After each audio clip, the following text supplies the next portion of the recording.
Welcome back, and thank you for walking through this January series with me. I hope you've enjoyed it. It certainly has made me start thinking about a few more series for this year, so stay tuned. But today is our final episode of this series, and it's about saying yes to the dream and to yourself.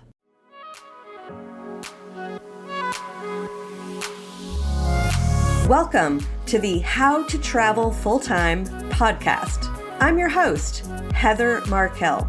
If you're dreaming of full-time travel or moving abroad, but stuck at the emotional, financial, and logistical challenges, this podcast is for you. I'll help you trade overwhelm for information that gets you from down and stuck to up and going.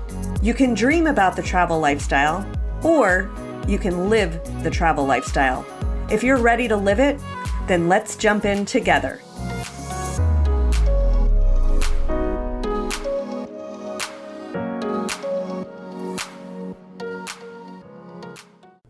So, today's episode is about what it actually looks like to say yes to yourself. Not in an abstract or dreamy way, but in that real, those real, sometimes uncomfortable moments where something has to change. So let me take you back and share my own experience of this with you. It was January of 2017, and I was standing in front of my computer, which was at the standing desk. I actually liked my standing desk, even though the rest of my life was not so much fun. But I was trying to convince myself that I could do another year of the same thing. You know, working a job that made me feel incomplete. And I always felt like I could do more, but I didn't know how or where. I couldn't find other jobs that lit me up. So I was just going to keep working in this unfulfilling one. And at the same time, looking for as many outlets as possible outside of that job to find the fulfillment I couldn't get in the job, so that I was stretched way too thin. And simultaneously feeling trapped in a life that just didn't feel like mine. And look, I had done everything right, in air quotes. I tried marriage, oops. I had a decent paying corporate job with a reliable income and benefits. I had that stability. I showed up on time. I did the work I was told to do. I had great friends. So if you saw me from the outside, you would definitely see me as someone really successful.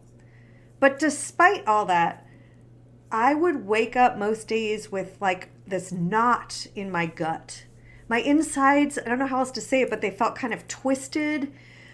And I know now that that feeling of twisted gut feeling and emotion and all that was the lack of integrity between my thoughts, my words, and my actions. I can't remember where I read that, but that the definition of integrity is when your thoughts, words, and actions are all in alignment, so that what you think and what you say and what you do are all aligned. And I was really out of that alignment. And this awful feeling had built up over years. And it got to the point where I started having physical symptoms. So that January of 2017, that was culminating my month of depression. I could not find my way out of it. And finally, this one day in January, my chest started to hurt. Not the emotional angst kind of pain, but like pain in my heart. Now, a few years before this, I was married and I was stuck for years in a debate over whether I should stay in my marriage or whether I should leave it. And those years of indecision culminated in herniating 2 discs in my neck. And I very much believe that there is a direct link between emotions that you don't deal with causing physical pain, right? In that instance, I felt like there was a ping pong ball about my marriage between my head and my heart. what's in between the head and the heart? The neck, right? So once this chest pain appeared, I realized I was not going to let that chest pain turn into something really bad. So instead, that pain became my alignment, right? I was able to align myself around it, and my thoughts and my words and my actions were saying, I'm not doing this to myself anymore. And that was my moment of yes. It was not a plane ticket. It was not some grand escape. It was an honest, grounded, painful moment of truth. Now, saying yes to myself did not mean that I had a plan. I did not. I had no clue how I would afford the travel or how to get started. I didn't even know if I could handle long-term travel. What I did know was that if I didn't try, I would regret it forever. Now, side note, if you've never read even the Cliff Notes version of the book, The Top 5 Regrets of the Dying, I strongly recommend it. One of the images I had in my head that also pushed me here was, being 90 in my rocking chair and looking back over my life and wondering with regret, what would my life have been like if I had had the courage to go and travel full time for a while, right? So I said yes, finally, to figuring out how to make the lifestyle possible. And as I've mentioned in a previous episode, I said yes to creating opportunities to step outside my own comfort zone to test my readiness and my resolve to do it. I also said yes to researching, to asking questions, to learning from anyone that I could. I gave myself 6 months, well, really 12 months, I'd say, because I decided in January that I was going to get going and quit my job in December. So I had about 11 or 12 months to start figuring this out. So here's what happened next. I looked for ways to step outside my comfort zone every day. I focused on saving money, enough to get me through the 6 months I initially thought I was going to be traveling, so enough money to get me through that. I did not plan out my travels in detail. I just committed to going. So I let the emotional preparation matter just as much as the logistics. And slowly, I started to see that this full-time travel life was not just for other people. It could be for me too. So if you're listening to this and you're feeling like you're stuck in a cycle, waiting, hesitating, overthinking, I want you to know I have been there. And the shift did not come from a perfect plan.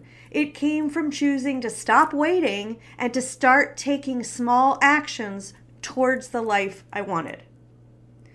So if this is the year that you want something different, then maybe it starts right here. Not with a leap, not with a resignation letter, just with this conversation with yourself that says, I want more. I'm ready to figure this out. And that's where I began. And if you are ready to begin, not leap, just begin, I created something that can help you. It's called the Travel Lifestyle Launchpad. It's self-paced, $37, and packed with the exact steps and sequence of actions that I wish that I had had when I started. It'll help you explore what your travel life could really look like, the one that you want, your way, how your income, your energy, and your vision can all align, and what kind of plan supports your safety and your freedom. So you can check it out at howtotravelfulltime.com. So this is the end of the 4-part January series, but it might be the beginning of something much bigger for you. Something that doesn't just change how you travel, but how you trust yourself. Because maybe what you're really craving isn't just a destination.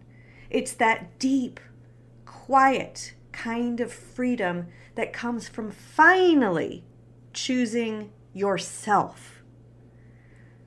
So thank you for listening, and thank you for letting me share the real unpolished parts of this journey with you. Because here's the truth. Freedom doesn't arrive all at once. It grows with every small, brave yes that you say to your own desires. So if this series opened even a tiny door inside you, walk through it, even one step. That is where the magic begins. You don't need to have it all figured out. You just have to believe that you get to live a life that feels like home. And then say yes.